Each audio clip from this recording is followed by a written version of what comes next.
Well, well, well, look who decided to show up this week. I had a little bit of the black lung, as they like to say. It's going around in the IE last week. Don't think I did that on purpose just to skip it. I don't get paid if I don't do this. Well, if I don't get paid regardless, but... So I don't have much time this week. I gotta catch the new episode of Arrow coming on here in about 5 minutes. So let's get this started.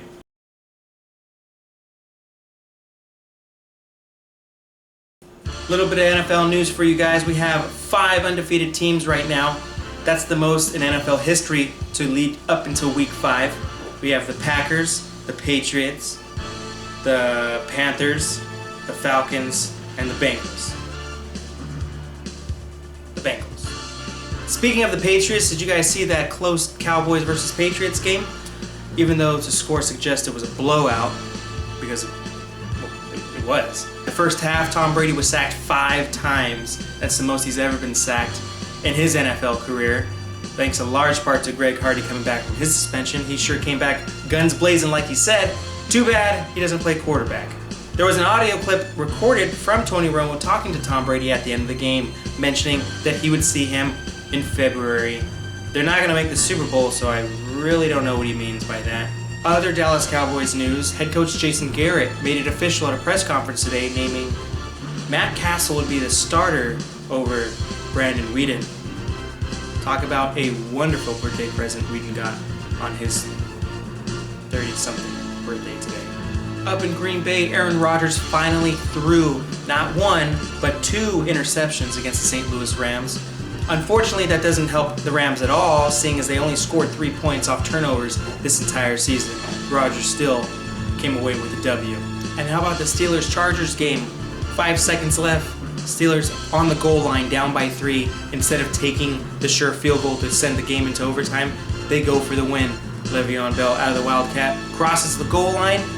Steelers win by 4. Gutsiest call I've seen in the last few years.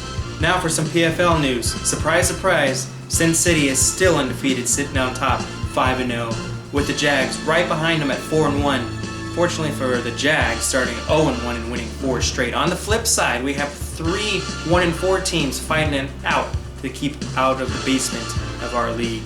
One of those teams, Bad Touch, 1-4. Unfortunately for him, he started 1-0 and has lost 4 straight. Our total points leader for the league at this moment, Sin City, with 300 points. The highs and lows of last week in week 5, the high going to Big Fella with 66, the low going to Rams with 24. Side note for the Ram game, he was playing against Jake Dynasty, and Brady himself had 30 overall points.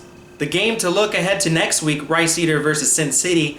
Let's see if Rice Eater can finally dethrone Sin City. Now for our special guest segment to give out our 3 awards of last week. We have a very special guest today. Take it away, SS.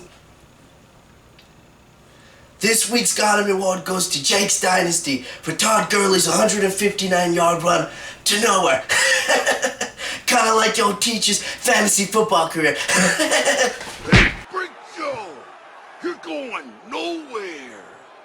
I got you for 3 minutes! 3 minutes of playtime! The Bra Award this week goes to Jax for having his first overall pick of the season hurt for the rest of the season. Huh, sounds familiar. Huh, bruh. He just fooled me once. Shame on you. You fooled me, we can't get fooled again. For playing players on their bye weeks, this week's Schmuck Award goes to Yo Teach, Pixels and Rainbows. Dr. Hewitt and the Bronuts. Whoa, what was that, Steve?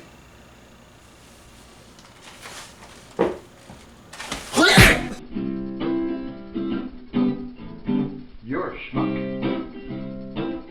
And I'm thunderstruck by your arrogance and your idiocy. It really is no mystery. It's true, and you know it. You're a schmuck. You're a schmuck.